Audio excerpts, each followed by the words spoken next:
Bracketology presented by Dave Campbell's Texas Football, breaking down the 2024 Texas High School Football Playoff brackets.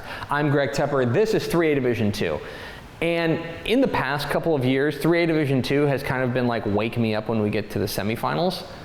I think there may be some familiar names that we'll talk about, but I will also tell you that I think 3A Division II has more intrigue this year than it's had in quite some time, and some potential party crashers.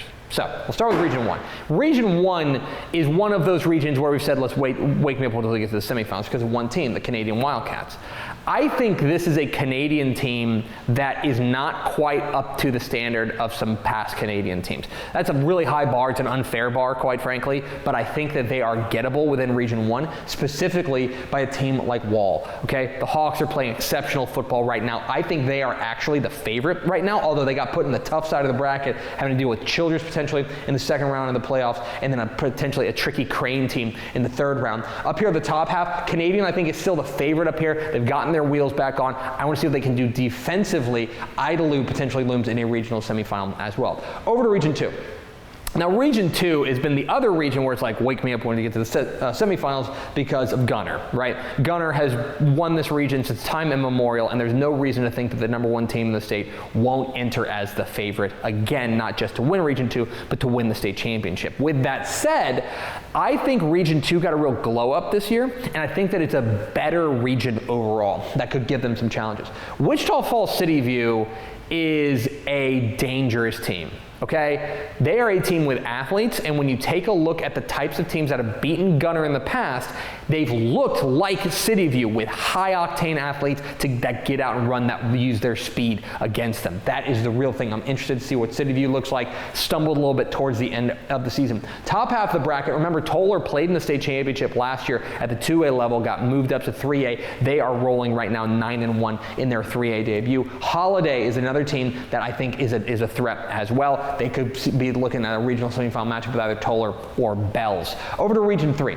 Region 3 is where you get really interesting. Again, you've got some mainstays, right? Newton, I think a team that took some early losses but have gotten their wheels back on and are kind of playing like we thought they would. Dangerfield, I remain optimistic. I know that they've had a tough year, but I think the playmakers are there. But they could see in the second round one of the great stories in Texas high school football, New Diana. Okay, the Eagles, Jason Pitts' ball club, are serious business. The #1 scoring defense in all of scoring offense rather, in all of 3A Division II. Keep an eye on them. They are absolutely spectacular. And then you've also got another surprise here in Grand Saline. Joe Drinnen's ball club, undefeated for the first time in quite some time, and they are rolling with a coach who has won a state championship before. Remember, Joe Drinnen led Mineola to a state championship back a few years ago. So I look at Grand Saline, New Diana, and Newton as your favorites here, and I think that they're going to provide for us some real entertainment as the playoffs roll on. Over to Region 4. Region 4 is where I think you're going to have a second round matchup that is worthy of a regional final, specifically Poth versus East Bernard. You want to know why it's important to win your district? Because you don't get matched up with Poth in the second round of the playoffs. East Bernard lost their regional, their regular season finale to Tidehaven, right? And so they get put in the dirty half of the bracket with an undefeated Poth team, seeing them in the second round. That is going to be a huge, huge game. Lexington is another team that I'm very high on. Blanco as well. Those 4 teams, I think, Blanco, Tidehaven, Poth, East Bernard, and Lexington, those 5 rather, I think are probably the teams. Remember, Tidehaven played for a state championship last year. They are getting better as the season goes on. I don't know if they've got the playmakers that they had last year, but they're exceptionally well-rounded overall. So when you take a look at this bracket as a whole, again, you may be thinking like, oh, we're going to get Canadian versus Gunner for the umpteenth year in a row. And we still might.